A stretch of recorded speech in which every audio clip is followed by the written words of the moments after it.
नमस्ते विवेक से परिवार।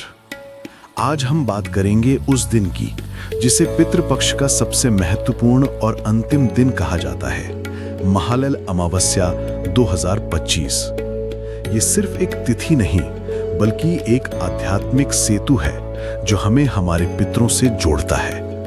कहा जाता है पितरों को तृप्त करने से देवता प्रसन्न होते हैं और घर परिवार सुख समृद्धि से भर जाता है।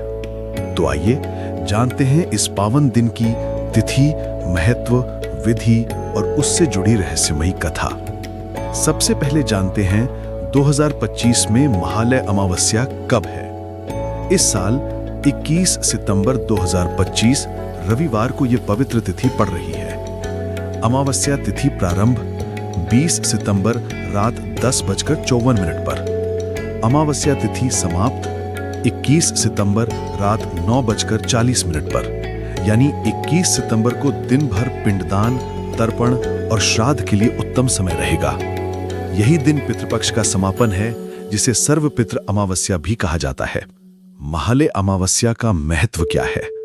दरअसल पूरे पितृपक्ष में अलग अलग तिथियों पर अपने पूर्वजों का श्राद्ध किया जाता है, लेकिन जिनके पितरों की तिथि ज्ञात नहीं है वे महालय अमावस्या पर सभी पितरों का श्राद्ध करके पुण्य प्राप्त कर सकते हैं। इस दिन किया गया श्राद्ध और तर्पण पितरों को तृप्त करता है, घर से दरिद्रता और संकट हटाता है और आने वाली पीढ़ियों को स्थिरता देता है। इसीलिए इसे सर्वपितृ मोक्ष अमावस्या कहा जाता है। अब बात करते हैं इस दिन की विधि की। क्या करना चाहिए? 1. सूर्योदय से पहले स्नान करके शुद्ध वस्त्र धारण करें। 2.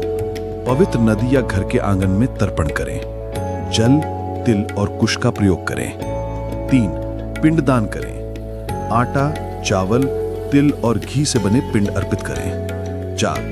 दक्षिणा दें और ब्राह्मणों को भोजन कराएं। 5. कौओं, गाय, कुत्तों और चींटियों तक को भोजन अवश्य बांटें। ये सभी पितरों के प्रतीक माने जाते हैं। क्या नहीं करना चाहिए?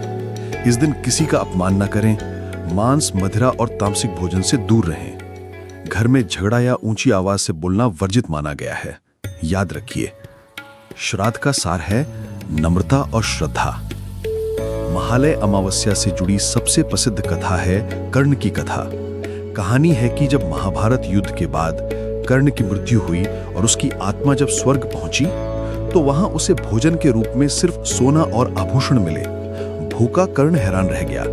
तब यमराज ने बताया, तुमने जीवन भर दान तो बहुत किया, लेकिन कभी अपने पितरों को अन्न जल अर्पित नहीं किया। इसी कारण यहां तुम्हें भोजन नहीं मिल रहा। कर्ण ने पश्चाताप किया और प्रार्थना की।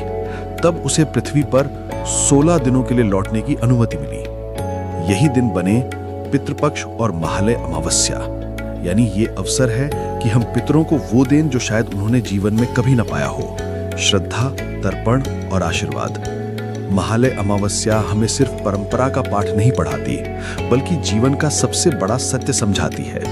हम जो कुछ भी हैं अपने पूर्वजों की वजह से हैं। इस दिन पितरों का आशीर्वाद मांगने से घर में शांति आती है, संतान की उन्नति होती है और जीवन के सारे संकट धीरे धीरे समाप्त हो जाते हैं। तो दोस्तों, इस महालय अमावस्या पर एक वचन दीजिए। आप अपने पितरों का स्मरण करेंगे, उनका तर्पण करेंगे और आने वाली पीढ़ियों को इस परंपरा से जोड़ेंगे। तो दोस्तों, ये थी महालय अमावस्या 2025 से जुड़ी पूरी जानकारी। तिथि, महत्व, पूजा विधि और प्रेरक कथा। अगर आपको ये वीडियो अच्छा लगा हो तो लाइक करें, कमेंट में लिखें ओम पितृदेवाय नमः और चैनल विवेक से को सब्सक्राइब करना ना भूलें। पितृदेव सदा आपके जीवन को आशीर्वाद से भरें। जय पितृदेव।